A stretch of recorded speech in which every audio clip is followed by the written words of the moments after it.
자, 이번 시간은 감정평가 기준 등에 관한 주제 살펴보도록 하겠습니다. 좀 간단한 주제로 일단 살펴볼 먼저 볼 텐데요. 제일 먼저 감정평가할 때 어떤 기준으로 평가할 거냐라고 해서 시장 기준이라고 하는 거 나와 있죠. 그래서 시장 기준이라고 하는 거요. 시장 가치 기준이라고 하는 것은 통상적 시장, 정통한 당사자 성립할 가능성이 높다고 인정되는 가격을 가리켜서 시장 가치라고 부릅니다. 그래서 감정평가업자 감정평가할 때 시장 가치를 기준으로 평가를 하게 된다. 뭐 어렵지 않고요. 예외 큰 장점 안 됩니다. 그래서 일정한 경우에 감정평가업자는 시장가치 외의 가치를 기준으로 결정할 수 있다라고 되어 있습니다. 그래서 일정한 경우가 뭐냐를 가지고 실제 문제를 구성할 때는 앞에 툭툭 던져 놓을 거예요. 근데 여기에 현혹되면 안 되고요. 그냥 시장가치 외의 가치를 기준으로 결정할 수 있다. 이렇게 정의를 하게 됩니다. 그 다음 이슈 현황 기준의 원칙이라고 하는 것이 나와 있습니다. 있는 그대로를 기준으로 해서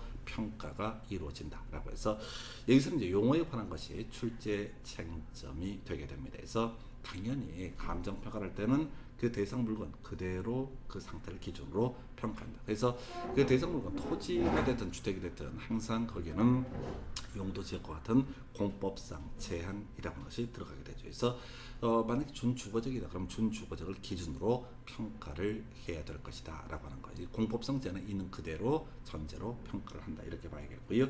자, 불법적 이용 등이 있으면 그 불법적 이용도 같이 포함을 해서 평가를 한다. 그래서 건물에 대한 감정 평가할 때 위반 건축물이다 라고 하는 것이 전제가 되게 되면 당연히 그걸 감안해서 감정 평가를 해야 된다. 그런데 여기선 출제 이슈가 바로 용어 기준 시점이라고 하는 것이 쟁점이 되게 됩니다. 그래서 이 감정 평가라고 하는 것은 기준 시점을 기준으로 그 당시에 대상 물건의 이용 상황 있는 그대로 평가를 해야 되겠고요. 그 다음에 공법상 제한을 받는 상태를 기준으로 정한다 해서 아까 제가 잘못 설명드린 게 있었네. 그래서 어떤 토지 건물을 불법적 일시적 이용을 한다라고 하면 그것은 그 현황으로 파악하지 않는다. 큰 쟁점 안 되고 이건 항상 바로 요거 나고 이 파트에서는 기준 시점이라는 용어가 출제 이슈가 되게 됩니다. 그래서 이 기준 시점이라고 하는 것의 용어의 정의 감정 평가의 기준이 되는 날짜 요건 차례 쉬워. 그런데 자 어렵게 나올 때 가격 조사를 완료한 날짜라는 표현을 쓰게 됩니다. 그래서 요건 따로 기억을 하셔야 돼요. 그래서 감정 평가에 관한 규칙이라고 하는 데서는 기준 시점을 용어의 정의를 두 개로 합니다. 감정 평가의 기준이 되는 날짜 또는 가격 조사를 완료한 날짜. 과거 시험에서는 이 가격 조사를 완료한 날짜라고 하는 것을 현장 조사를 완료한 날짜 이렇게 장난을 치게 됩니다. 그래서 내용 자체는 큰 의미는 없고 기준 시점에 용어의 정의라고 하는 것이 출제 이슈가 되게 됩니다. 그래서 이런 게 있겠고요. 자 예외적으로 자 특례라고 해서 조건부, 기한부 평가라고 하는 것도 가능합니다. 그래서 별 의미 없어요. 그래서 감정평가업자 일정한 경우 기준 시점에 가치 형성 요인 앞에서 우리가 일반 요인, 지역 요인, 개별 요인 이렇게 봤었는데 이 가치 형성 요인 등을 실제와 다르게 가정하거나 조건을 붙여서 감정 평가를 할 수 있다 해서 뭐 그런 얘기지. 어떤 토지 용도적이 현재 제2종 일반 주거 지역인데 도시군 관리계획 공법 공부하시는 주제죠. 자을 보니까 지금 관리계획이 바뀌고 있는 중이야. 용도적이 준주거적으로 바뀌고 있다라든가 또는 중심상업적으로 바뀌고 있다. 그러면 이제 이게 용도적이 바뀌었을 때 얼마냐라고 하는 식으로도 평가를 할 수가 있다. 분명히 이것은 있는 현황 그대로의 모습은 아닐 것이다라고 해서 큰 의미는 없습니다. 그 다음에 이제 조금 부담스럽거나 우리가 수험생 입장에서 개별적으로 좀 외워야 되는 영역이 바로 개별 물건 기준의 원칙에 관한 주제입니다. 그래서 자 지금 토지가 하나 있습니다. 그럼 그 토지 하나를 대상으로 감정 평가를 해야 된다. 토지가 두 개가 있다. 그러면 각각의 토지에서 감정 평가가 이루어져야 된다. 이렇게 이제 얘기를 하는 거죠. 자 그런데 이것은 소위 특례 중에서 몇 가지 이슈가 있어요. 그래서 자 먼저 총 세 가지 나오게 되는데 일괄 평가라고 하는 거.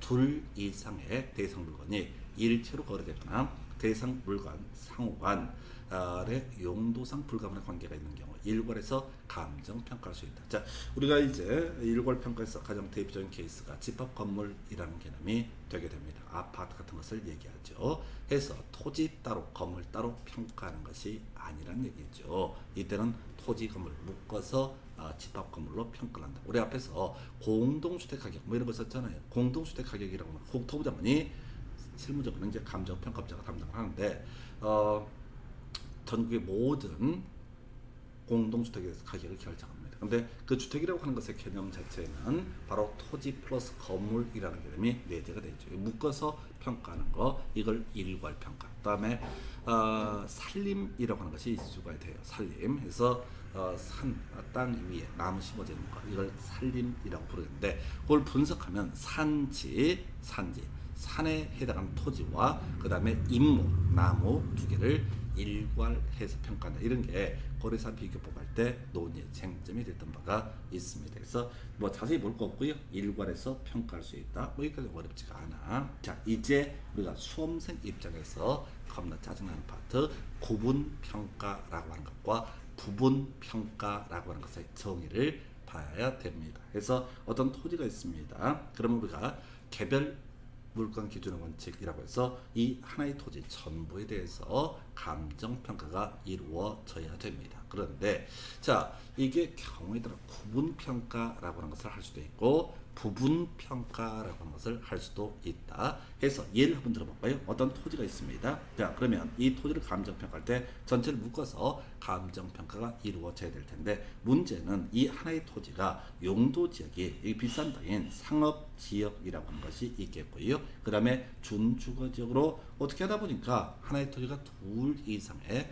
용도지역에 몰려있는 경우가 있다. 그랬을 때 상업지역과 준주거지역의 가치가 다르거든요. 그래서 요거 상업지역에 해당하는 부분만을 묶어서 평가를 한다. 또는 준주거지역에 해당하는 지역만을 대상으로 감정평가가 이루어진다. 이걸 이름하여 구분평가라는 용어를 씁니다. 그래서 근데 이제 개념은 이해했다 치더라도 한 필지인데 두 개 용도지역이야. 그러면 나눠서 평가를 해야 된다. 이걸 구분평가라는 용어를 쓰는데, 자, 우리 시험에는 감정평가에 관한 규칙에서 쓰이고 있는 단어 그대로 출제가 이루어지게 됩니다. 그래서 하나의 대상 물건이라 할지라도 가치를 달리하는 부분이 있으면 이때는 구분하여 감정평가를 할 수 있다라고 되어 있어요. 그래서 가치가 다르면 어떻다? 구분하여 평가할 수 있다. 해서 가구 이렇게 외우시면 됩니다. 그래서 가치가 다르면 상업지역과 준주거지역은 가치가 달라지게 되면 어떻다? 구분하여 평가한다. 이렇게 봐야 될 것이고요. 자, 그 다음에 부분평가라고 하는 거 똑같은 논리구조. 하나의 토지가 있습니다. 그러면 이제 개별 물건 기준의 원칙이라고 해서 이 하나의 토지를 전부를 대상으로 감정평가가 이루어져야 됩니다. 이게 원칙인데, 이번에 자, 국가에서 도로 만들기로 이쪽에 도시군객시설부지 도로 예정지로 묶이게 됩니다. 자, 그러면은 이때는 이 수용금, 수용보상금을 주기 위해서 감정평가가 이루어져야 될 텐데, 자, 이때요. 자, 지금 뭐라고 되냐면 일체로 이용되고 있는 대상 물건의 일부분에 대해서 감정평가를 해야 될 특수한 목적이나 합리적 이유가 있을 때 그 부분에 대해서 감정평가를 할 수 있다. 자, 국가가 지금 필요한 땅은 이 토지 필지 전부가 아니라 일부만이 필요하다라고 이렇게 돼 있죠. 그러면 이 부분만 어떻다? 감정평가가 이루어지게 된다. 그래서 이걸 외우는 방법은 이렇게 가시는 거야. 의미는 이해를 했어. 근데 시험 문제에서는 의미를 뭐 이해를 하고 자시고가 문제가 아니라 이 문장 그대로 출제가 되기 때문에 가구 일부 이렇게 외우시면 됩니다. 그래서 자, 가구 일부 의미가 뭐야? 가치가 서로 다르면 어떻다? 구분하여 평가하게 된다. 일체로 이용되고 있으면 어떻다? 나눠서 그 일부분에 대해서만 평가를 할 수가 있다 해서 이건 방법이 아주 간단해. 가구 일부. 그러니까 지금 감정평가의 기준이라고 하는 거 우리가 한 10분 정도 되나요? 이렇게 설명을 드린 내용 자체가 없어. 여기서 출제 이슈 나머지는 한두 번 보시면 여러분들 뭐 지적 수준을 충분하게 소화할 수 있는데, 기준 시점, 감정평가의 기준이 되는 날짜 또는 가격 조사를 완료한 날짜라고 하는 거 요것만 아시면 되는 거지. 그 다음에 이제 가구 일부라고 해서 가치가 다르게 되면 어떻다? 구분하여 평가한다. 한 필지인데 용도적인 가치가 다르다. 그럼 구분하여 평가할 수 있다. 한편 일체로 이용되고 있는 일부를 떼내서 감정 평가를 할 필요가 있으면 어떻다? 그 부분만 평가할 수 있다. 이게 이제 가구 일부라고 하는 거에서 개별 물건 기준의 원칙에서 예외로서 주로 이슈가 되는 게 가구 일부, 밀골 평가 이런 것들은 내용상 어렵지가 않습니다. 그래서 가구 일부라고 하는 것과 기준 시점이라고 하는 거, 이렇게 이 정도가 감정 평가의 기준, 거의 이걸로 다 끝나게 됩니다. 그래서 자, 이렇게 해서 감정 평가의 기준이라는 주제 살펴드렸습니다.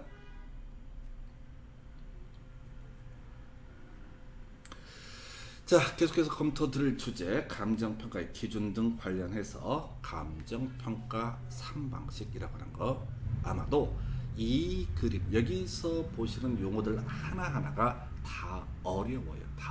그래서 이걸 만약에 소화하잖아요. 그럼 뒤쪽에 있는 다음 시간에 공부하게 될 구체적인 감정평가의 실제에 관한 내용까지도 거의 다 소화를 하실 수 있습니다. 근데 제가 누차 말씀을 드리지만 이게 용어들 자체가 일본어를 번역한 그런 느낌, 한자를 번역하다 보니까 어색한 느낌이 듭니다. 그래서 자, 감정평가 크게 세 가지 방식에 따라서 이루어집니다. 그래서 원가가 얼마냐, 자, 요 토지, 요 건물을 시세를 만들려면 얼마가 드냐, 그러니까 이것은 감정평가이가 얼마다 라는 식의 평가 원가 방식이라고 부르게 됩니다. 이걸 이제 거하게 얘기하면 비용성의 원리라고 해서 똑같은 물건을 만들어내기 위해서 얼마의 가격이 드느냐, 자, 조성비용이 얼마가 드느냐라고 하는 것을 원가 방식이라고 부르고, 이걸 비용성의 원리라고 부르게 됩니다. 두 번째 이슈, 시장성의 원리 또는 비교 방식이라는 용어를 쓰게 됩니다. 그래서 시장에서 얼마의 거래가 되느냐,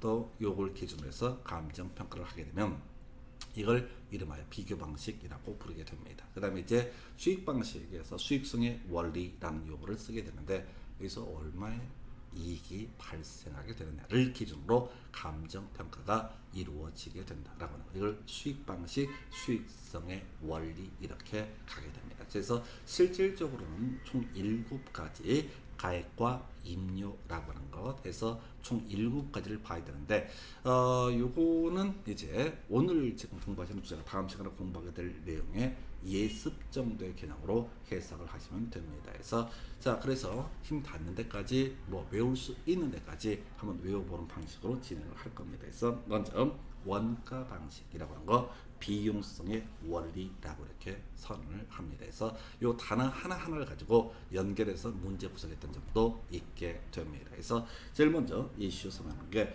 원가 방식에는 원가법이라고 하는 거, 자, 대상 물건의 가액을 평가하는 방법이고요, 적산법이라고 하는 것도 있게 됩니다. 그래서 자, 먼저 원가법서 용어, 자, 적산 가격이라는 용어를 만들게 됩니다. 하여튼 더럽게 어렵다고 그랬잖아요. 그래서 이게 이제 교재에 따라서 복선 가격, 다시복 일울성 해서 다시 만들기 위해서 소요되는 가격이라는 의미를 가지고 있습니다. 근데 최근 우리 시험 문제에서는 뭘 가지고 적산 가격이라는 용어를 쓰고 있으니까 우리는 그냥 다른 교재에서 뭐라고 얘기를 하고 말고 중요한 게 아니라 그냥 시험에 나오는 용어 그대로 가시면 됩니다. 그래서 자, 적산 가격이라고 하는 건 어떻게 계산을 하느냐, 재조달 원가, 다시 재자 조달한다, 다시 조달하기 위한 원가라고 하는 것에서 감가 수정액 또는 감가 누계액을 뺀 것을 가리켜서 적산 가격이라고 부르게 됩니다. 그래서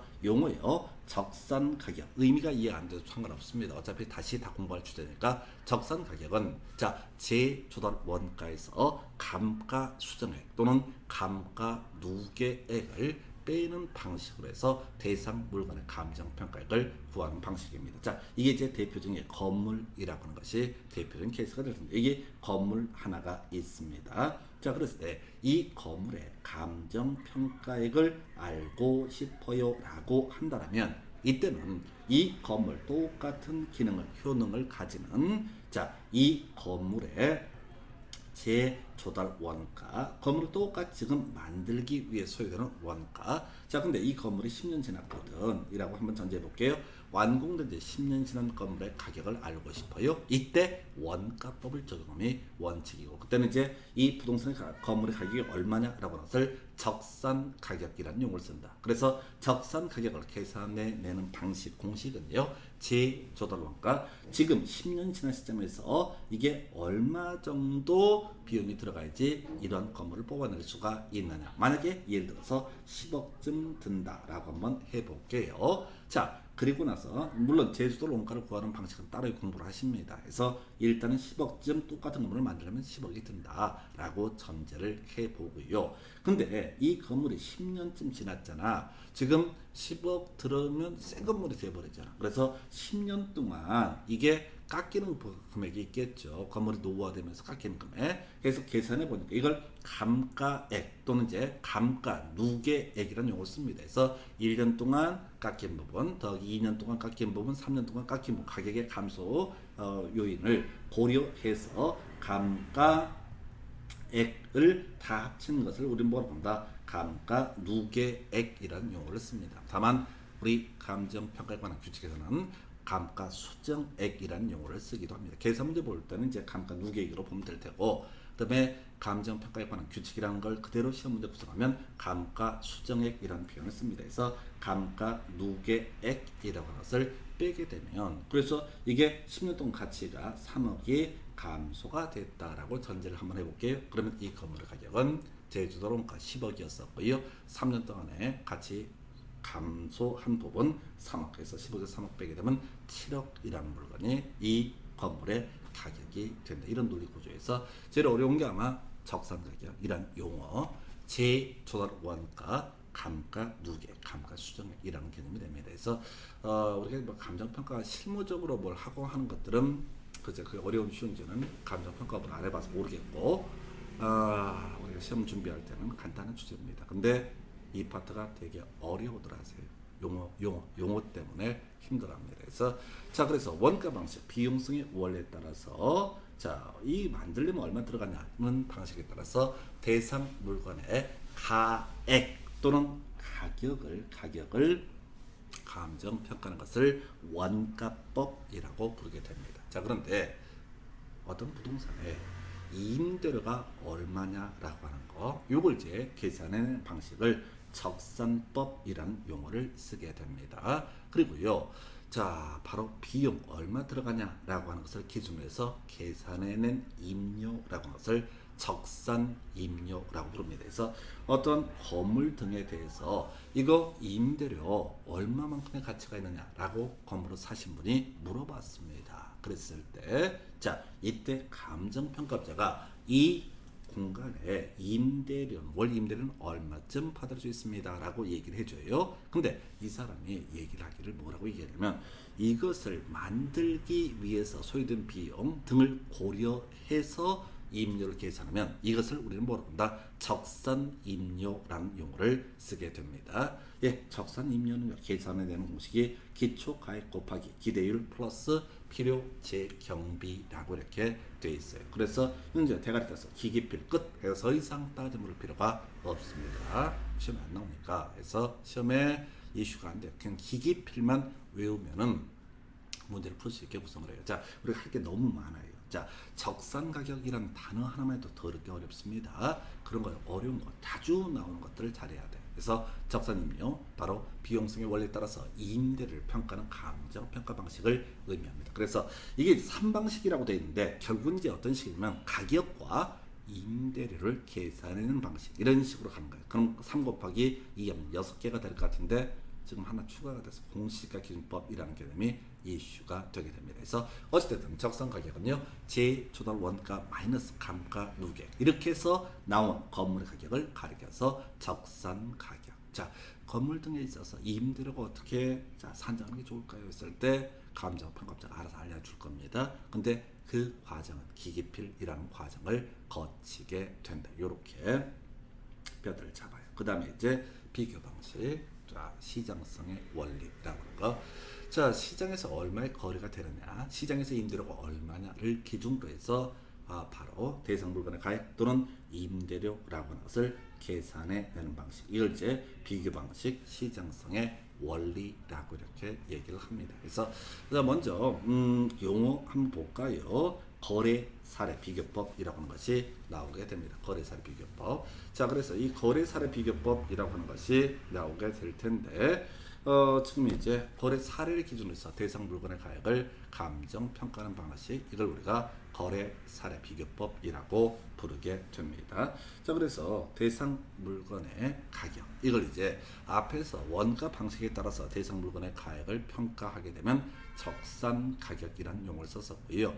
자, 이에 비해서 사례 가격, 거래 사례 가격을 기준해서 대상 물건의 가격을 결정하는 것을 비준 가격이라고 부르게 됩니다. 그래서 자, 비준 가격이라고 하는 거 사례 가격을 기준으로 해서요, 사시지계면이라는 요인을 고려해서 대상 물건의 가격을 평가하게 되면 이걸 우리가 이름하여 모른다 비준 가격이라고 부르게 됩니다. 그래서 비준 가격은 뭐라고요? 사시지계면이라고 하는 거, 사례 가격을 기준으로 해서 사시지계면에서 사정 보증이 뭔지, 시점 수정이 뭔지, 지역 요인 개별 요인.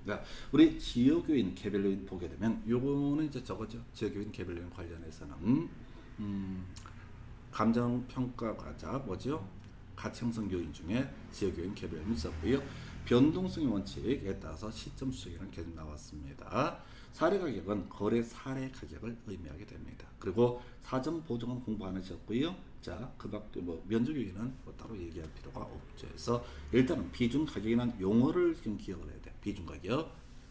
사례 가격을 기준으로 해서 대상 물건의 가격을 평가하게 되면 이걸 뭐로 한다? 비준 가격이라고 정의를 하게 됩니다. 비준 가격. 그래서 비준 가격은 사례 가격이다. 사시지계면이란 요인을 고려해서 대상 물건의 가격을 평가하는 방법이다. 그래서 아까 아파트 같은 집합 건물이 가장 대표적인 케이스가 되게 됩니다. 나중에 이제 과수원이라든가 자동차, 동산, 여긴 욕심이고 우선은 비준 가격이라는 용어를 기억을 해 주실 것. 자, 이렇게 해서 비교 방식 중에서 대상 물건의 가격을 평가하는 방법 하나 설명을 드렸고요. 그 다음에 이슈 삼아 내야 되는 것이 임대 사례 비교법. 자, 아까 우리가 원가 방식에서 가격을 평가하는 거 원가법 적산 가격, 그 다음에 임대료, 적산법 적산 임료라는 용어를 썼습니다.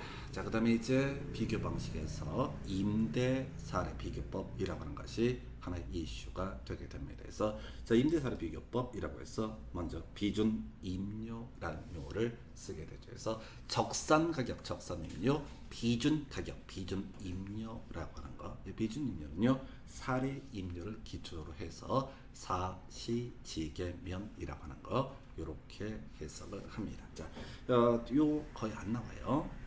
용어 비준 임료라고 하는 것을 출제 쟁점 삼습니다. 나중에 이제 거래 사례 비교법 계산 문제로 따로 공부를 하셔야 돼. 사전 보정치를 구하는 법, 시점 수정하는 방법, 지역요인 개별요인 비교하는 방법 하나하나 계산 문제로 공부를 하십니다. 그런데 일단 지금에 있어서는 체계를 잡는 게 필요해서 비준 가격, 비준 임료라고 하는 거. 이것도 이제 결국은 시장에서 거래 가격이 시장에서 거래 임료가 어떻게 결정되느냐를 기준으로 얘기를 하는 거죠. 그래서 거래 사례 비교법, 임대 사례 비교법, 그리고 임들의 평가 방법 등 이렇게 논의를 하게 됩니다. 그래서 이렇게 해서 비교 방식 보셨어요. 근데요, 지금 원가 방식에서 적산 가격과 적산 임료, 비교 방식에서 비준 가격과 비준 임료라는 용어를 공부했으면 수입 방식 넘어가야 될 것 같은데 하나가 더 남아있어요.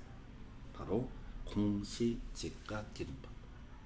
자, 아까 우리 건물에 관한 감정평가는요, 적산 가격 원가법에 따름이 원칙입니다. 집합 건물, 아파트 같은 경우는 거래 사례 비교법을 적용하는 게 원칙입니다. 그리고 강조 못했는데 임대료는요, 지금 적산 임료와 나중에 수익 임료가 나오지만 주된 평가 방법은 임대 사례 비교법이라고 하는 것을 주된 평가 방법으로 삼습니다. 부동산이 뭐가 있죠? 토지, 건물. 거기도 토지, 건물 짬뽕에 집합 건물 같은 주택이라는 게 있었죠. 바로 공시지가 기준법은 토지라고 하는 것을 기준으로 얘기를 합니다. 토지 가격은요, 비교 표준지 공시가에다가 시점 수정, 지역 요인, 개별 요인, 그 밖의 요인에서 시지 계급. 아까 우리가 기준 가격이라고 한 것은 사시 지계면 이런 식으로 논의가 됐었고요. 토지 가격은요 시지 계급 이렇게 해석을 합니다. 이게 뭐 어쩌다 시험에 나와. 이게 용어들을 쭉 나열해놓고 토지 감정 평가 방법을 고려할 요인들 연결하시 이런 식으로. 자, 아까 우리가 이제 표준지 공시가라고 하는 것이 있었죠. 국토부 장관이 1월 1일 기준으로 가격을 공시합니다. 이게 표준지 공시지가. 이거는 이 표준지 공시지가를 기준으로 해서 내가 이제 어떤 토지에 대한 감정 평가를 하고자 하는 감정 평가업자입니다. 그럼 근처에 있는, 물론 뒤에 공부하게 될 게 용도지역이나 인근 지역의 용도지역 등의 동일한 비교 표준들을 선정한다. 이런 것들을 나중에 공부하십니다. 하여튼 그 동네에 있는 표준지의 가격을 먼저 확인을 해봐야 돼요. 근데 표준지 공시가 1월 1일 기준 가격이거든요. 그럼 12월 30일이면 1년 지났잖아. 그런 것들을 고려해서 또는 지역 요인과 개별 요인 등을 고려, 그 밖의 요인 등을 고려해서 대상 토지의 가격을 평가한다라고 하는 거. 그래서 토지를 감정 평가하는 가장 주된 방법은 공시지가 기준법이라고 부릅니다. 그래서 비교 방식에는요 거래 사례 비교법, 임대 사례 비교법, 공시지가 기준법이라고 하는 것이 나오게 됩니다. 이 중에서 거래 사례 비교법이나 임대 사례 비교법이라고 하는 것은 시장성의 원리에 따릅니다. 이게 착각할 수 있어요. 제가 묶어서 설명하다 보니까 오해할 수 있어. 공시지가 기준법은요 거래 사례를 기준으로 판단하는 게 아니거든. 물론 이 거래 사례라는 게 공시지가를 결정할 때 일정한 요인이 될 거예요.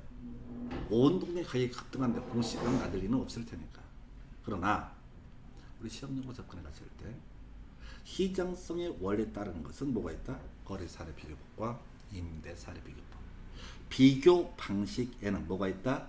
거래 사례 비교법, 임대 사례 비교법, 공시지가 기준법이라고 하는 거. 요렇게 세 가지는 비교 방식, 시장성 원리는 두 가지. 거래 사례 비교법, 임대 사례 비교법 이렇게 갑니다. 하나만 더. 수익 방식이라고 하는 것이 나와 있죠. 수익성의 원리라고 얘기합니다.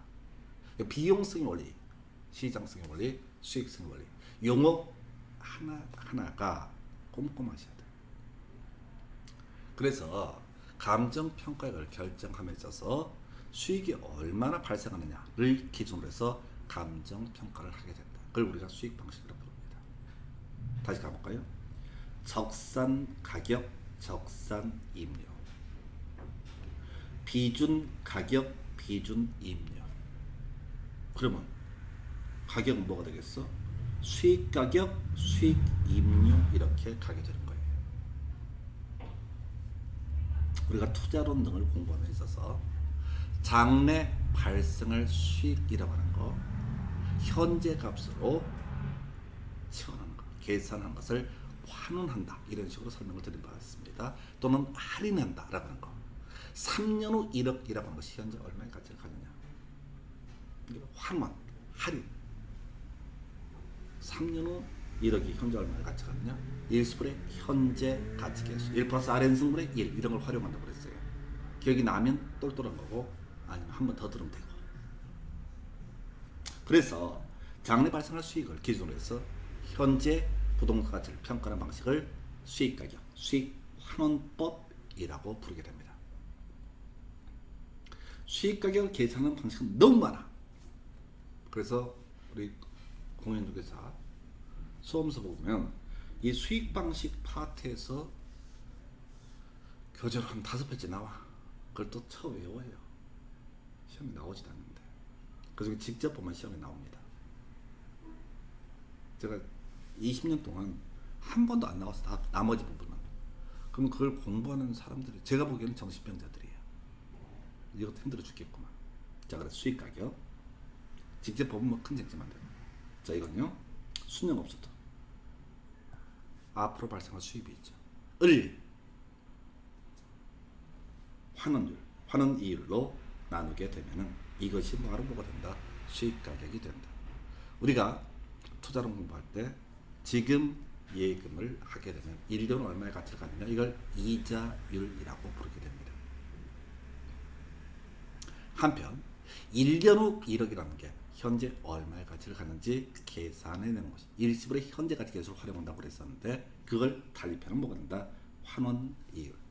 용의 개념을 잡아야 돼. 이자율에 대응하는 개념은 뭐라고 한다? 환원이율, 환원율이라고 부르게 됩니다. 하여튼 수익 가격은요, 순영업소득, 앞으로 발생할 수입이죠. 이것을 현재 가치로 환원해주는 환원이율로 나눠주게 되면 이걸 우리가 수익 가격이라고 부르게 됩니다. 이런 식으로 대상 물건의 감정 평가액을 결정하는 방식을 수익 환원법. 네, 얘는 특허권 같은 무형의 재산을 중심으로 이런 식으로 감정 평가 주된 방식을 예시합니다. 그래서 적용범주, 광업재단, 무형의 재산, 특허권, 영업권 뭐 이런 것들 다 외울 것도 없어. 거의 안 나오니까. 자, 한편 수익성의 원리에 따른 가액을 평가할 때 우리가 수익 가격이라는 용어를 썼고요. 이제 수익 방식에 따라서 임대료 계산해 내는 것을 가리켜서 수익 분석법, 그때 계산된 임료를 수익임료라는 용어를 씁니다. 수익임료는요, 순필이 끝나는 거죠. 앞에서 적산임료는요, 기기필 이렇게 외웠던 바가 있습니다.